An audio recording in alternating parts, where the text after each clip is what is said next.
അത് അവിടെ നിലനിൽക്കുന്നതാണെങ്കിൽ നിങ്ങൾ ഹൈക്കോടതിയോട് ചോദിക്കൂ എന്താണ് ഇതിലൊരു നിലപാടെടുത്തിട്ട്. ഞാൻ മനസ്സിലാക്കിയിട്ടില്ല.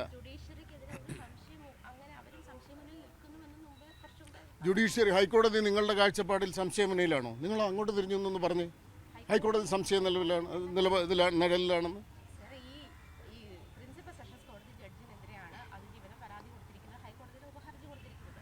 ഹലോ, ഹൈക്കോടതി അതിൽ എന്ത് നിലപാടെടുത്തു എന്നാണ് ഞാൻ ചോദിക്കുന്നത്.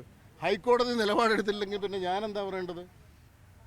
ഇങ്ങനെ ഒരു ഹർജി കോടതിയിൽ വരികയും അതിൽ ഗൗരവമുണ്ടെന്ന് ഹൈക്കോടതിക്ക് തോന്നുകയും ചെയ്യുന്ന ഒരു സാഹചര്യം ഉണ്ടായിരുന്നെങ്കിൽ ഹൈക്കോടതി മിണ്ടാതിരിക്കുമോ? നിങ്ങൾ അങ്ങനെയാണോ ഇതിനെ മനസ്സിലാക്കിയിട്ടുള്ളത്? സർക്കാർ ഈ കേസിൽ അപ്പീൽ പോവുകയാണ്.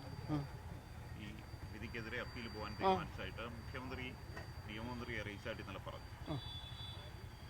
സ്വാഭാവികമായിട്ടും സർക്കാരിന് ഒരു നിലപാടുള്ളൊരു കേസിൽ സർക്കാരുമായി ബന്ധപ്പെട്ട ആളുകൾ, പാർട്ടിയുമായി ബന്ധപ്പെട്ട ആളുകൾ, പാർട്ടിയുടെ സംസ്ഥാന സെക്രട്ടറി, മന്ത്രി രാജീവ്, മുഖ്യമന്ത്രി അടക്കമുള്ള ആളുകൾ, സജി ചെറിയാൻ അടക്കമുള്ള ആളുകൾ ഈ കാര്യത്തിൽ, ഈ വിഷയത്തിൽ സർക്കാർ അതിജീവിതയ്ക്കൊപ്പം എന്ന് കൃത്യമായി പറയുന്നു.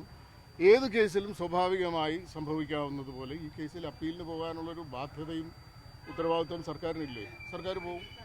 കുറ്റവാളികൾ ശിക്ഷിക്കപ്പെട്ടു എന്ന് പറയുമ്പോൾ കുറ്റവാളികൾ ശിക്ഷിക്കപ്പെട്ടതും ശിക്ഷിക്കപ്പെടാത്തതുമായ മിക്കവാറും കേസുകളിൽ അപ്പർ കോടതിയിലേക്ക് പോകാറില്ലേ? അതിനല്ലേ അപ്പർ കോടതി ഉള്ളത്. അപ്പെക്സ് കോടതി വരെ ഉള്ള എല്ലാ സാധ്യതകളും സർക്കാരിനെ സംബന്ധിച്ചിടത്തോളം ഈ കാര്യത്തിൽ പരിശോധിക്കേണ്ടി വരും. കാരണം ഇതൊരു സെൻസേഷണൽ കേസാണ്. ഇന്ത്യ മുഴുവൻ ശ്രദ്ധിച്ച ഒരു കേസാണ്. ഈ കേസിൽ ഒരു സെഷൻസ് കോടതി വിധിയിൽ അവസാനിക്കും എന്ന് കരുതാൻ ഞാനോ നിങ്ങളോ അത്ര മണ്ടന്മാരൊന്നും അല്ലല്ലോ. തീർച്ചയായിട്ടും ഹൈക്കോടതിയിലേക്ക് പോകും. അതിനപ്പുറത്തേക്ക് അപ്പെക്സ് കോടതിയിലേക്ക് പോകാനുള്ള സാധ്യതയില്ലേ? വരട്ടെ.